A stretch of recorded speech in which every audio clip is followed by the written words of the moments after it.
बैसाख स्नान की कथा। एक पति पत्नी बहुत गरीब थे। लकड़ी बेचकर पेट भरते थे। बैसाख का महीना आया। सब औरतें बैसाख नहाने लगीं।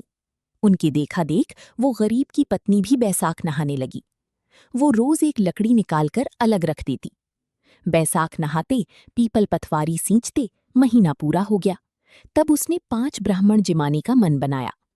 अलग रखी लकड़ियां लेकर बाजार गईं और मन ही मन बैसाख भगवान से विनती करने लगीं कि मेरी लकड़ियां जल्दी से अच्छे दामों में बिक जाएं तो ब्राह्मणों को भली प्रकार से जिमाऊंगी।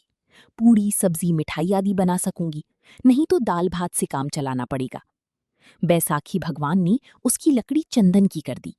राजा आया, लकड़ी का भाव पूछा तो उसने कहा, भाव तो मुझे पता नहीं है, आप जो देंगी वो ले लूंगी। मुझे तो 5 ब्राह्मण जिमाने हैं, उतना चाहिए।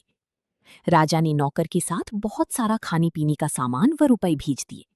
उसने पूड़ी सब्जी मिठाई लड्डू बनाकर भली भांति ब्राह्मणों को जिमा दिया। ब्राह्मणों को दक्षिणा देकर उनसे आशीर्वाद प्राप्त किया। बैसाख भगवान की कृपा से उसकी झोपड़ी की जगह महल बन गया। रसोई में 36 त्यारी 32 व्यंजन बन गए।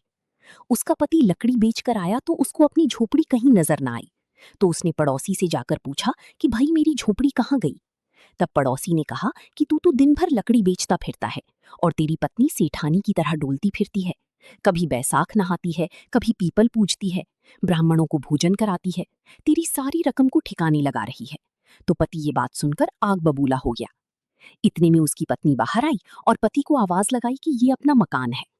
पड़ोसन की सिखाई बातों से पति पहले ही क्रोधित हो रहा था। तो उसने पूछा, हाथ मारा या डाका डाला या चोरी करी, ये सब कहाँ से आ गया है।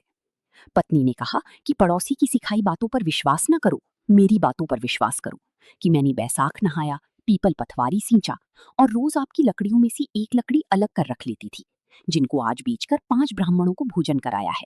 सो उनके आशीर्वाद व व्रत के प्रताप से ये सब हुआ है।